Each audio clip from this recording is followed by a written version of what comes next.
Hi, I'm Lexi, and I'm going to be talking about mental health. I chose mental health because it's a pivoting point in today's generation. Mental illnesses are at an all-time high and need immediate action in order to see change. Suicide is a big result from those with mental illnesses because we need to get more funding into mental health administrations and research programs. These services will help cut down these numbers as there will be more attention and diagnosis for those struggling. And then I'm going to talk about the three most biggest mental illnesses that stuck out to me, and the first one is depression. Depression is a common illness worldwide, with an estimated 3.8% of the population affected, including 5% among adults and 5.7% among adults older than 60 years old. Approximately 280 million people in the world have depression. Most common treatments for patients that suffer with depression are antidepressants, but most patients opt out of any treatment altogether. Depression is different from other mental illnesses because of just how common it is, especially in teens today. Because of how common it is, many tend to not reach out for professional help or care, as it is so normal in many people that you see. Next one I'm going to talk about is anxiety. Anxiety is a common symptom to the start of many other mental illnesses. It is important to get immediate professional care before it can worsen.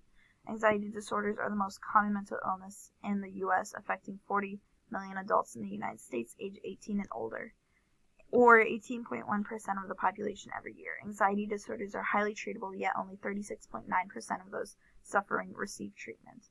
People with anxiety disorder are 3 to 5 times more likely to go to the doctor and 6 times more likely to get hospitalized for psychiatric disorders than those who do not suffer from anxiety disorders. Next one I'm going to be talking about is bipolar disorder, or in other words, BP. It consists of extreme highs, which is called manic stage, and lows, which is the depressive stage. It can be a constant cycle of these ups and downs, and it's very common for those with bipolar disorder to commit suicide. Bipolar disorder results in 9.2 years reduction in expected lifespan, and as many as 1 in 5 patients with bipolar disorder complete suicide. This disorder affects about 45 million people worldwide. It typically consists of both manic and depressive episodes separated by periods of normal mood. Manic episodes involve elevated or irritable mood, overactivity, rapid speech, inflated self-esteem, and a decreased need for sleep. People who have manic attacks but do not experience depressive episodes are also classified as having bipolar disorder. And then here's an infographic that I found about a lot of statistics about mental health. The ones that stood out to me was by 50% of all mental disorders begin before age 14, and 75% of all mental disorders begin before age 25. 5 to 10% of the population suffer from clinical depression at any given time.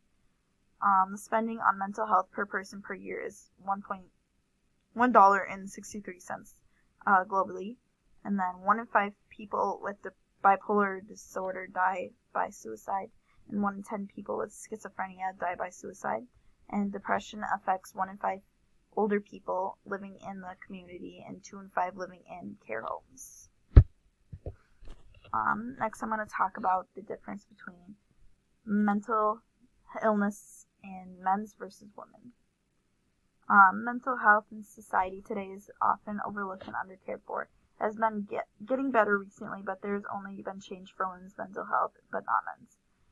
Many times, mental health for men is overlooked because of the typical view of masculinity. Men are seen as the ones to be tough and not let their emotions out.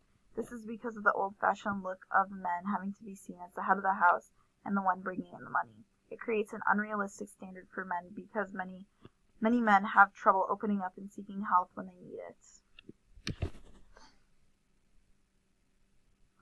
Because of the lack of men reaching out for help, there has been a significantly higher rate of suicide from men compared to women.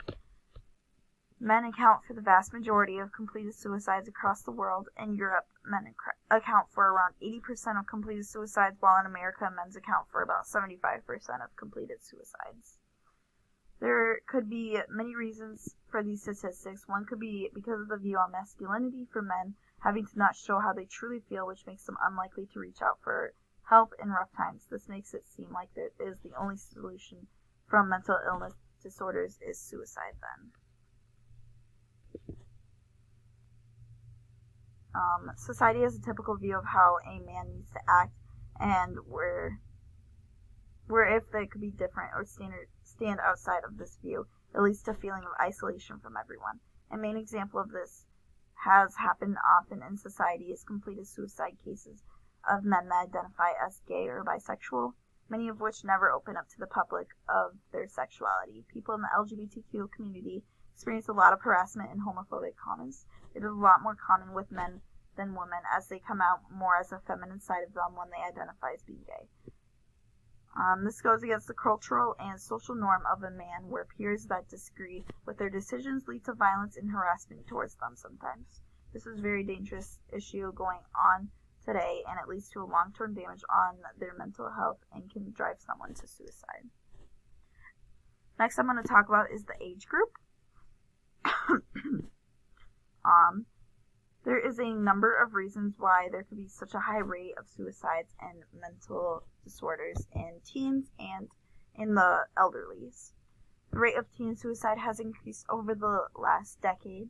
Suicide is now the second leading cause of death for teens and young adults in the United States. Experts don't know why this rate has been rising, but NIH-funded researchers are working on better ways to find and help teens who are thinking of suicide.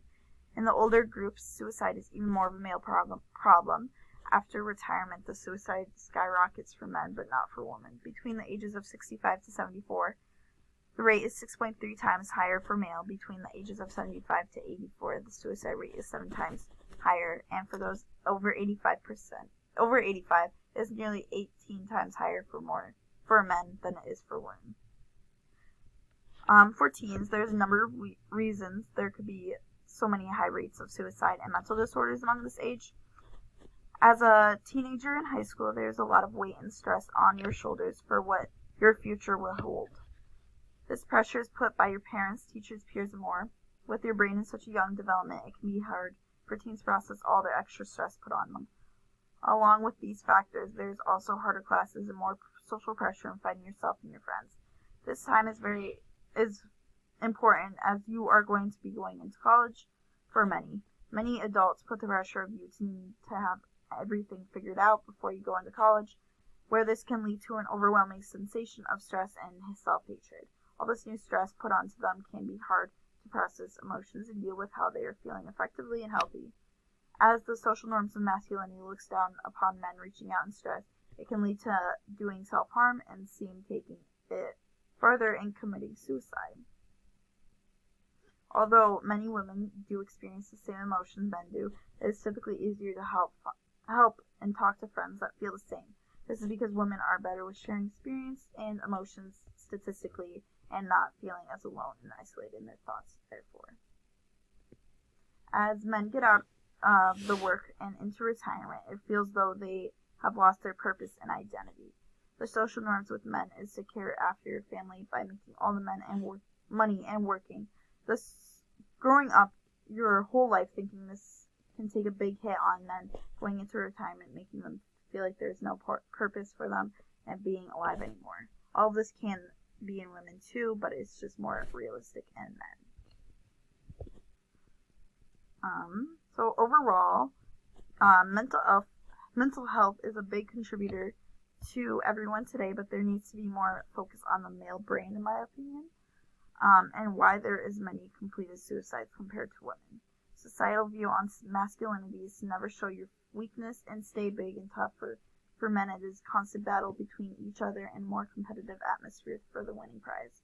When downfalls come in the way for men, they instantly go into isolation away from people and try dealing with their mental health on their own. This leads to solutions like self-harm or the constant desire of death. Women experience the exact same emotions in their health, but they tend to express their feelings better instead of jumping straight to the end goal of suicide. So overall, to solve this issue in society, I believe the first step is to create more of an awareness on the mental struggles of men. There's a lot more focus on women's mental health compared to men's, and we need to change that immediately. Thank you.